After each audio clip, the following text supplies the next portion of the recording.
재밌고 누구나 잘 아는 방주 이야기입니다. 하나님께서 노아를 택하시고 죄가 많은 타락한 관영한 세상을 물로 심판하신 이야기입니다. 이제 노아의 식구들이 방주에서 나오게 됩니다. 방주에 나온 사람은 8명이죠. 노아와 아내와 아들 셋과 자부 셋. 그때부터 다시 이제 아담부터 시작된 계보가 다시 노아로부터 새롭게 시작되고 있습니다. 어떻게 생각해보면 우리가 아담의 후손이다 하지만 노아의 후손일 수도 있어요. 성경적으로 따져보면 처럼 역사적인 사건이고 노아의 방주 이야기는 우리에게 시사하는 바가 많이 있습니다. 첫째, 노아라는 것은 노아흐인데 안위자, 쉼을 주는 자가 됩니다. 그래서 우리가 하나님을 믿고 하나님의 말씀의 가치를 인정하게 되면 우리가 어디에 있든지 문제가 오든지 안식을 누릴 수가 있습니다. 그래서 이 노아는 안위자라는 뜻이고, 그 다음에 노아가 방주에서 나와서 가장 먼저 한 일은 번제를 드렸다. 성경에 나와 있어요. 이 번제는 예배를 드리는 것인데 노아는 가장 먼저 회개의 예물을 드렸을 것입니다. 왜요? 나도 죽을 수밖에 없었는데 여기 지금 흔적도 없을 때 사라진 그 많은 이웃에 있던 사람들, 그런 사람들이 이제는 흔적이 없잖아요. 그렇게 죽을 수밖에 없었는데 나를 살리신 하나님께 감사하면서 나의 죄를 고백하는 그런 번제를 드리게 됩니다. 그럴 때 하나님께서 그 예물을 받으시고 번제의 향기를 흠양하신 다음에 다시는 물로 심판하지 않겠다 하고 약속을 하시죠. 그래서 지난 강의에서 우리가 구름 사이의 무지개에 대해서 생각해 보았습니다. 무지개라는 것, 우리가 어릴 때부터 낭만이 있죠. 7빛깔 무지개에서 어릴 때는 공기가 맑아서 그런지 비 오면 무지개를 많이 봤습니다. 근데 언제부턴가 무지개 보기가 힘들죠. 가끔 사진에 올라오는 무지개를 보면서 옛날을 추억하기도 합니다. 이 무지개가 히브리어로 말하면은 캐쇼트라고 해요. 캐쇼트라는 것은 무슨 뜻이냐? 화살, 황, 그 다음에 활, 그 다음에 공술가. 요즘 올림픽 때 우리가 양궁으로 금메달 많이 땄잖아요. 바로 이 관역을 놓고 그것을 쏴서 맞히는, 그것은 활을 잡는다는 것은 짐승을 잡는 것일 거예요. 그리고 또 덫을 놓다, 이런 이야기가 있습니다. 무지개라는 것은 덫을 놓는 것이에요. 그래서 하나님이 우리에게 약속으로 다시는 물로 심판하지 않겠다. 그리고 주신 무기가 무엇이냐면 덫이죠. 이 덫은 짐승을 잡는 데 쓰입니다. 그래서 이 덫이라는 것은 내 안에 많은 짐승들이 있죠. 내 죄의 성분들, 내 안에 혼돈하고 공허하고 무지할 때 많은 욱하는 것부터 시작해서 욕심과 또 미움과 시기와 질투, 모든 그 죄의 성분들이 다 우리 안에 짐승처럼, 덩어리처럼 말로 하지 못하고 몸으로 표현하게 되죠. 그런 모든 죄들을 어떻게 해요? 덫으로 잡아내는 것인데, 그것을 어디에 두었냐? 구름 속에 두었다고 합니다. 이 구름이는 아난입니다. 아난이라는 것은 구름이고 증거하다, 대답하다, 그 다음에 또 낮추다, 실현하다, 겸손하다, 이런 뜻이 있어요. 그러니까 구름이라는 것은 하나님의 말씀의 응답이라는 뜻입니다. 그래서 구름 가운데 덫이 있다는, 무지개가 있다는 것은 하나님의 말씀 안에 우리가 무지개를 발견할 수 있다는 것이죠. 그런데 가난하고 낮아지고 겸손할 때 하나님의 말씀이 들린다는 것입니다. 그래서 구름 가운데 구름 타고 오시리라. 예전에 그래서 하늘에 구름이 온 세계, 지구는 둥근데 저 어릴 때는 높이 예수님이 구름 타고 오시면 온 세계 사람이 보겠지 했지만 아무리 생각해도 구름 타서 온 세계 사람이 볼 수 있는 시간은 안 되는 것 같아요. 그래서 이 구름이라는 것은 대답이고 응답이고 말씀입니다. 그래서 예수님이 우리 안에 오실 때 무엇으로 오십니까? 하나님의 말씀으로 오신다는 것이죠. 그래서 구름 타고 오시리라, 그 말씀이 제가 히브리어를 공부하고 이해가 되었습니다.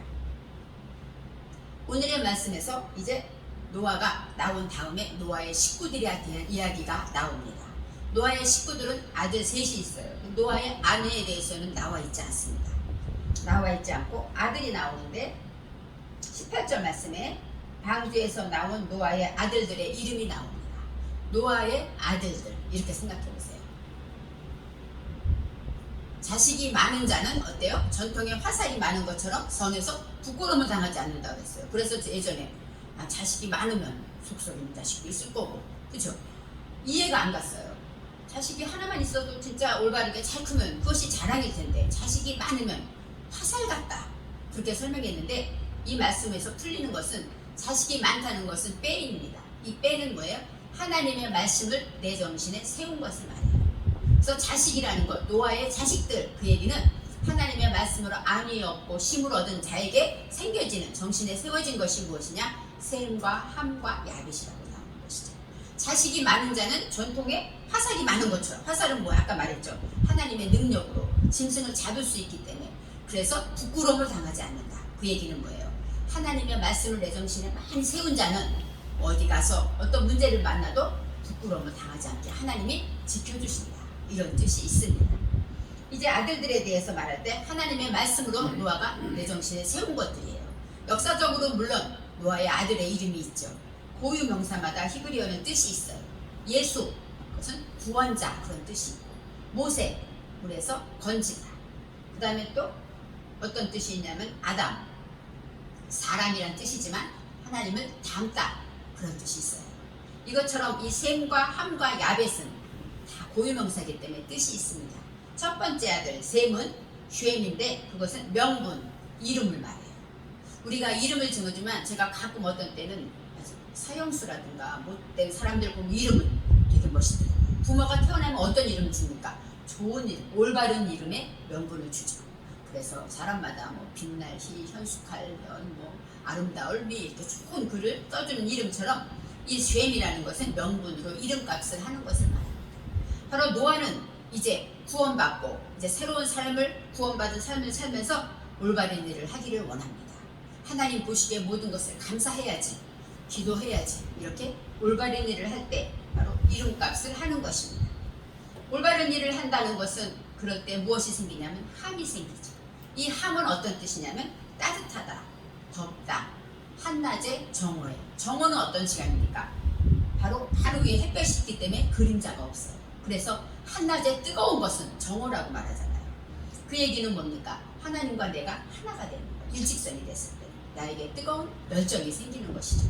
그래서 이 함이라는 것은 덥다, 열정을 가진 자를 말하고 있습니다. 하나님의 말씀으로 내가 올바른 일을 가지고 그 올바른 일을 하게 될 때 어때요? 열정이 생기죠. 마지막으로 야벳, 야파트라고 하는데 야벳은 뭐냐면 넓게 열리다, 확장하다. 이제 하나님의 말씀에 명분을 가지게 되고 열정을 가지면서 하다 보니까 모든 것이 풀어지고 넓게 확장되었다. 이렇게 설명할 수 있습니다. 그런데 오늘 말씀에서 함은 가나안의 아들이에요. 특별히 세 아들이 있어요. 오히려 셈이 예수의 족속 아닙니까? 후손인데 함에 대해서 성경은 말하고 있습니다. 왜요? 함이 저주를 받았기 때문일까요? 그게 아니라 성경은 함은 가나안의 아비다. 이 가나안이 어떤 뜻이냐면 아까 아난이 있었죠. 아난, 구름. 바로 겸손하다, 낮추다, 실현하다. 그것처럼 하나님의 말씀을 내게 적용할 때 어때요? 우리는 겸손해지고 낮아지고. 또 어떤 뜻이냐면 보침 장수. 예전에는 보침 장수가 없죠. 예전에는 많았지만 요즘은 장사를 어때요? 가게에 놓고 하기 때문에 이해가 안 가지만 예전에는 보침 장수가 보따리를 쥐고 어느 집에 들어가서 물건을 팔려면 어떻게 해야 됩니까? 내 자존심을 다 내려놓고 이것을 팔아야만 내가 집에 가서 애들과 밥을 먹을 수가 있고, 그렇기 때문에 모든 자존심을 다 낮추고 겸손하게 낮아져서 물건을 파는 상인이라는 뜻이 있습니다. 그래서 이 가나안은 어떤 사람이냐? 하나님의 말씀으로 내게 적용해서 나를 낮추고 오직 하나님만 높이고 겸손하게 모든 환난과 연단을 통해서 낮아진 자를 말합니다. 그런데 함은 가나안의 아비다. 이 아비는 아부, 양육자라는 뜻이에요. 양육자는 뭐예요? 나의 조상이다, 또 선조다, 아니면 아버지다. 우리가 하나님을 아버지라고 부르죠. 어떤 사람은 왜 어머니는 없냐 그러잖아요. 이 아버지라는 얘기는 뭐냐면 아부는 나를 양육하시는 분이다, 이런 뜻이 있어요.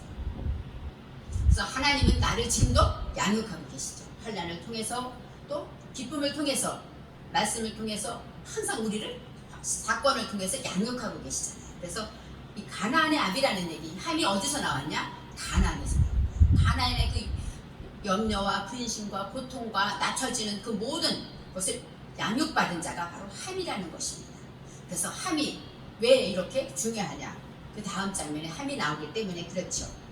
그래서 우리가 선한 일을 하게 될 때 열정이 생기고 그것으로 다음에 뜨거운 열정으로 인하여 확장되고 전파되고 이제 널리 전하게 되는 것입니다. 19절 말씀에 노아의 세 아들로부터 사람들이 온 땅에 퍼지니라. 그렇게 말하면 이 세 아들 때문에 이제 새로운 인류가 시작되었다고 말할 수 있어요. 그렇지만 우리가 생각할 때 역사적으로 볼 때요, 우리나라에 어때요? 우리나라는 이 시대에 우리나라 사람이 살았잖아요. 그렇죠? 그렇기 때문에 이게 이스라엘의 역사이면서도 하나님의 글이기 때문에 하나님의 백성에게 주는 의미가 있다는 것을 알아야 합니다. 그래서 새 아들로부터 온 땅에 퍼졌다. 이 온 땅이라는 것은 홀 아레츠, 모든 땅이라는 거예요. 아레츠, 땅이라는 것은 어떤 의미냐면 하나님이 천지를 창조하셨다 할 때 하나님이 하늘도 만들고 이 땅도 만들었다, 이런 뜻도 있지만 하나님의 높은 사상과 또 우리의 마음밭을 얘기하는 거죠. 땅이라는 것, 옥토에 비유할 때 어때요? 땅은 우리의 마음이죠. 그래서 우리의 마음밭을 말하기도 합니다. 그래서 새 아들로부터 온 땅에 퍼졌다. 그 얘기는 새 아들, 이 세 가지 이런 열매를 통하여서 우리 마음밭에 번성되게 되고 퍼지게 되고 또 점점 흩어지게 되었다. 이렇게 설명할 수가 있습니다. 이제 20절에 오늘의 말씀이 나옵니다. 노아가 농업을 시작하여 포도나무를 심었더니, 이렇게 나와요. 노아가 농업을, 당연히 생각해보세요. 농업을 하지 않았겠어요? 당연히. 그 다음 심을 게 뭐가 있겠어요? 여러 가지를 심었겠죠. 그리고 하나님이 또 씨를 주셨기 때문에 식물들이 많이 자랐을 것입니다. 여기에서 농업이라는 것이 아다마로 나와요. 아다마라는 것은 어떤 뜻이냐? 아담을 향해 있는 것입니다. 그래서 아담은 사상의 땅을 말합니다. 우리 마음의 땅인데, 내 마음에 하나님을 향한 땅, 내가 하나님을 닮아가길 위하고 하나님 말씀대로 살기를 원하는 그 마음밭, 그 땅을 말할 때 시작하였다, 농업을 시작하였다. 이 시작이 할랄입니다. 할랄. 이 할랄이라는 것은 할렐루야, 아시죠? 할렐루야. 그것처럼 할랄이라는 것은 어떤 뜻이냐면 마음의 땅을 향하여 상처를 받다, 찔림을 받다, 그리고 또 깨뚫다, 이런 뜻이 있어요. 그래서 하나님이 이제 노아가 이제 어떻게 해요? 번성하고 이렇게 아들을 낳고 번성하게 되다 보니까 내 마음밭에 어떤 것을 받습니다. 찔림을 받는 일이 생기는 것이죠. 왜요? 우리는 날마다 죄를 짓기 때문이죠. 예전에는 깨닫지 못했던 죄가 깨달아지고, 아, 이것이 큰 죄구나, 하나님 앞에 이런 죄를 지었구나 하고 찔림을 받기 시작하였다는 것입니다. 노아가 찔림을 받고 그러면서 이제 모든 것을 해명하게 돼요. 하나님의 말씀으로 인하여 나의 죄를 발견하게 돼요. 아, 이것이 하나님 앞에 어떤 죄인가 하고 해명하게 되면서 상처를 받게 된다고 말합니다. 찔림을 받아서 포도나무를 심었더니 포도주를 마시고 취하여, 21절에 나옵니다. 포도주를 마시고 취하여 그가 장막 안에서 벌거벗은지라. 노아는 의인입니다. 우리가 알다시피 하나님과 동행한 사람이고 철저하게 하나님 말씀대로 살고, 이제 그가 방주에서 나왔을 때 얼마나 거룩해졌을까요? 예전에도 하나님과 동행했지만 이제는 나 혼자 내가 사명이 얼마나 큰가 알았고, 이제 진짜 온전히 이 땅을 이 말씀으로 하나님의 뜻대로 살아야 되겠다 결심했는데 노아를 술주정맹이로 만들었죠. 그런데 오늘의 말씀에 보면 포도주를 마시고 취하였다, 포도주가 나옵니다. 아까 상처를 받았다, 포도나무를 심어서 상처를 받았다라는 얘기는 포도주를 마시게 됐죠. 이 포도주라는 것은 야한입니다. 야한이라는 것은 요나의 표적 나오죠. 요나의 표적. 바로 야한은 어떤 뜻이냐면 포도주를 심고 우리가 담그게 되면 어떻게 됩니까? 발효가 돼요. 부글부글 끓습니다. 처음부터 먹는 포도주가 안 되죠.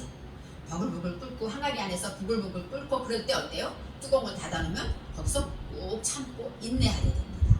그래서 나중에 달콤한 포도주가 될 때까지 참고 인내하는 것. 발효된다는 건 무엇입니까? 하나님의 말씀으로 부글부글 끓는 내 마음을 잡아 당기고 오직 하나님의 말씀으로 여러 가지 문제가 오지만 인내하고 참고 견디는 것이 바로 포도주의 의미가 있습니다. 요나의 표적밖에는 없다 한 얘기는 뭐예요? 요나처럼 참고 인내하며 발효돼서 달콤한 술이 될 때까지 발효되는 것, 그것이 바로 요나의 표적이라고 말할 수 있는 거예요. 그래서 포도주를 마시고 채였다, 그 얘기는 뭐예요?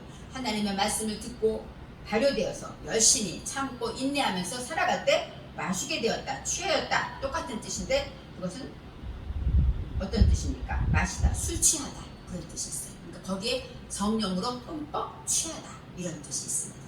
이제는 하나님의 말씀, 우리가 성령 충만하게 기도하고 나면 어떻습니까? 진짜 쇠술에 취하였다는 걸 이해하죠. 저희가 은혜를 많이 받고 회개하고 눈물 콧물 하고 나면 우리가 어때요? 새로운 사람이 된 걸 느끼잖아요. 생각하는 것과 말하는 것도 내가 내 정신이 아닌 것 같고, 우린 그런 체험을 한 번씩은 했습니다.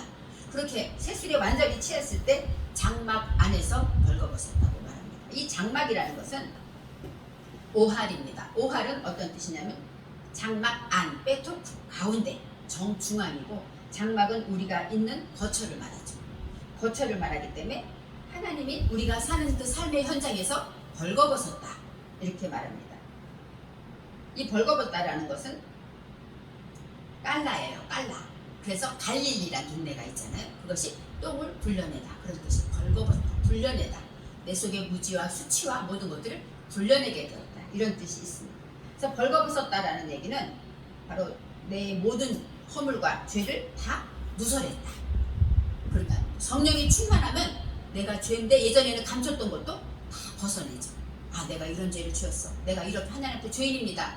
예전에 발견하지 못했던 죄를 다 발견하게 되었다라고 말하고 있습니다. 그래서 갈랄이라는 것은 벗겨내다. 인식이 높아지면서 부끄러움을 개의치 않는 것이죠. 예전에 우리나라 평양이 부흥이 됐었잖아요. 그때 성령 받을 때 그때 놀라운 역사가 있었다고 합니다. 그들이 다 회개할 때 내 자식이 내가 바람 펴서 낳은 자식 아무도 몰랐는데 그들이 회개하니까 하나님 앞에 나의 모든 죄를 드러놓다 보니까 놀라운 일이 벌어졌다는 것이죠. 아무도 숨길 수밖에 없었던 일들도 하나님 앞에 다 내려놓았다는 이야기가 있습니다. 이처럼 노아가 벌거벗었다라는 것은 내 모든 죄를 다 내려놓고 이제 하나님 앞에 모든 것을 부끄러움을 개의치 않아야 한다 이렇게 설명할 수 있습니다. 그래서 이제 하나님의 말씀으로 인하여 벌거벗었다. 히브리서 4장 12절에 이런 말씀이 있습니다. 하나님의 말씀은 살아있고 운동력이 있어 좌우의 날선 어떤 검보다도 예리하여 혼과 영과 및 관절과 골수를 찔러 쪼개기까지 하며 또 마음의 생각과 뜻을 감찰하시나니. 즉 노아도 이런 힘을 받은 거, 하나님의 말씀의 능력을 받은 거예요. 13절에 지으신 것이 하나도 그 앞에 나타나지 않음이 없고 오직 만물이 우리를 상관하시는 자의 눈앞에 벌거벗은 것 같이 드러납니다. 바로 우리 속의 모든 죄와 허물들이 성령 충만함으로 다 드러내게 됐다는 얘기입니다. 하나님의 말씀이 성령 안에서 우리 안에 역사하실 때 이렇게 노아처럼 나의 모든 죄를 다 드러놓고 하나님 앞에 용서받는 놀라운 은혜를 받게 되는 것입니다. 그래서 이제 22절에 가나안의 아비 함이라고 나옵니다. 가나안의 아비 함이 그 아비의 하체를 보고, 그렇죠? 이 가나안의 아비 아까 말했죠. 가장 가난하고 가장 어렵고 힘들고 낮추고 겸손한 거기서 양육받은 함, 뜨거운 열정을 가진 자가 제일 먼저 발견하는 것입니다. 바로 아비의 하체를 보았다. 이 하체가 뭐냐면 아라입니다. 아라는 어떤 뜻이냐? 벌거벗게 하다, 폭로하다, 불쾌하다, 치욕, 창피 그런 뜻이 있어요. 그런데 이제 아라에서 여기서 보면은 창세기에 뱀이 나오죠. 뱀이 저주를 받을 때 아룸이라는 단어가 나와요. 그 얘기는 뭐예요? 부끄러움이 내 속의 무지가 다 드러나는 것이 바로 저주라고 말하는 것이죠. 이것처럼 벌거벗다라는 것은 하나님의 말씀으로 양육받음으로 내 속의 모든 것을 폭로하게 될 때, 그럴 때 어떻게 됩니까? 우리가 할아버지가 나이 많은 할아버지가 손주가 수염을 땡겨도 어때요? 하하하 웃잖아요. 왜요? 사랑하기 때문에, 또 높은 자이기 때문에 그래요. 또 아기를 안기 위해서 어른들이 무릎을 꿇고 아기를 안는 것은 내가 더 높은 자가 낮은 자를 섬기고 안는 것 마찬가지입니다. 가나안의 아비도 바로 이처럼 어려움을 겪고 환난을 겪고 낮아지고 낮춰진 심령이기 때문에 모든 문제를 빨리 발견하게 되는 것이에요. 그래서 열정을 가진 자가 문제를 발견하죠. 우리도 그래요. 어떤 일을 할 때 무슨 똑같은 일이 있을 때 교회에서도 그렇습니다. 가장 교회를 사랑하는 사람, 열정 있는 사람이 그 일을 합니다. 누구나 다 일해야 되는 건 알아요. 그런데 가장 뜨거운 자가 그 일에 달려들잖아요. 우리가 우리나라의 독립을 위해서 애쓰고 고생하고 생명을 바친 사람들이 다 무엇입니까? 열정 있는 자들이었어요. 나라를 사랑해서 목숨을 뒤로하고 나간 자들이 그런 일을 한 것처럼 이 함은 그렇게 뜨거운 사람입니다. 그래서 열정을 가지고 이제 22절에 밖으로 나가서 그의 두 형제에게 알렸다. 이렇게 나와요. 알리다가 명백히, 레게드 해서 명백히 증거하다, 알리다, 선언하다, 발표하다 이런 뜻이 있습니다. 뜨거운 이제는 함처럼 뜨거운 열정을 가진 자가 아버지가 이제 어때요? 벌거벗었다. 하나님의 말씀으로 폭로하고 나의 모든 죄를 그렇게 하게 될 때 뜨거운 열정을 가진 자가 형제에게 선언하는 것이. 그래서 형제들도 하나님의 말씀으로 뜨거워지고 열정으로 이제 완전히 번성되기를 바랐다는 것입니다. 하나님의 말씀을 보면 영적인 글이라고 말했어요. 내게 주시는 말씀입니다. 저와 여러분에게는 노아도 되고 셈도 있고 함도 있고 야벳도 있습니다. 그래서 이 모든 우리 안에 있는 이런 성분들, 이런 말씀에 하나님의 말씀을 가지고 있는 그 열매들을 통해서 우리가 일을 하는 것입니다. 날마다 살아나는 것입니다. 하나님이 선택한 이 노아의 이 의로운 의인을 술주정뱅이를 만들고 부끄러운 음란으로 해석한 것을 볼 때 성경에서는 이렇게 나오지 않아요. 농사를 지었다 할 때 농사도 아담아 이 한 단어만 나오는 것이지 그렇게 나오지 않습니다. 그래서 원어 성경을 통해서 다시 한번 말씀을 찾게 되는 것입니다. 그래서 어떤 사람들이 그러죠. 흑인들을 나중에 종이 돼서 다 무시하고 저건 함의 족속이다 이렇게 말했다고 하잖아요. 그렇게 생각하면서 온 나라의 무슨 전쟁의 원인이 여기서 벌어집니다. 십자군 뭐 전쟁이나 모든 전쟁들이 어때요? 성경을 옳게 이해하지 못할 때 전쟁이 벌어지는 거예요. 이 함은 그렇게 뜨겁게 열정을 가진 내 안에 하나님을 사랑하는 뜨거운 열정을 가진 그런 모습이 바로 함의 모습입니다. 이 뜨거운 열정 있는 자가 먼저 발견했다. 그 얘기는 바로 우리 KCN과 또 연결이 돼요. 이 KCN은 뭐예요? 한국 기독뉴스잖아요. 하나님의 복음을 이 땅에 전하는 협회입니다. 그런 사람은 어떤 사람이 할까요? 방송을 통해서 하는데 열정 있는 자가 하는 것이에요. 뜨거운 열정, 이 나라와 이 민족을 위해서 이 복음을 전해야지 하는 열정이 있을 때 제가 보면 우리 장로님도 새벽에도 밤에도 시야 때 없이 한반도 목사님도 막 시야 때 없이 편집하고 올리는 걸 보면서 참 대단하다. 왜요? 복음에 대한 열정이 있기 때문입니다. 요즘 같은 코로나 시대에 이 나라 정말로 한국이 어려운 시대 아닙니까? 이럴 때 진실을 밝히고 전하고 어떤 해가 온다 할지라도 복음을 전하기를 원하고 진정한 예배를 위해서 헌신하는 것, 이 모든 것이 바로 열정이 있을 때 이루어지는 것입니다. 이 어려운 코로나 이런 시대에서 방송의 사명이 무척 큽니다. 방송을 통해서 많은 사람들이 진실을 알게 되고 또 온 세상의 온 나라의 교회의 형편을 알게 되기 때문에 저부터도 기도하게 됩니다. 이처럼 함처럼 올바른 명분을 가진 주의 복음을 증거해야지 이 우리나라 이 민족의 하나님의 말씀을 증거해야지 하는 명분이 있기 때문에 방송이 생긴 것이고 그 방송을 통해 뜨거운 열정을 가지고 할 때 구독자들이 막 늘어나는 것을 볼 때 그 열정에 하나님이 보답해 주시는 것 같아요. 그래서 구독자가 늘어나고 또 이 말씀이 널리 야페트 퍼지고 전파되게 되는 것입니다. 그래서 함의 열정을 통해서 형제에게 전파하는 것처럼 이것이 바로 방송의 일입니다. 이 큰 사명을 가진 우리 KCN들이 하나님의 말씀처럼 확장되듯이 뜨겁게 기도하는 것처럼 소원들이 이루어지기를 바랍니다. KCN을 통하여서 이 나라 이 민족의 한국교회가 살아나길 원하고 또 우리의 진실, 우리의 열정이 전파되어서 구독자도 많이 늘어나서 정말로 우리가 원하지 않았던 것까지 다 누릴 수 있는 KCN이 되기를 바랍니다. 기도하겠습니다. 하나님, 셈과 함과 야벳의 이야기를 들으면서 우리 안에 셈이 있고 함이 있고 야벳이 있는 것을 생각합니다. 우리의 뜨거운 열정으로 인하여 내 속에 무지와 불치를 가장 먼저 발견한 것처럼 우리 속에 모든 죄를 회개하고 깨끗한 심령이 되어서 하나님의 말씀을 전파하는 KCN이 될 수 있도록 축복하여 주옵소서. 감사드리며 예수님의 이름으로 기도합니다. 아멘.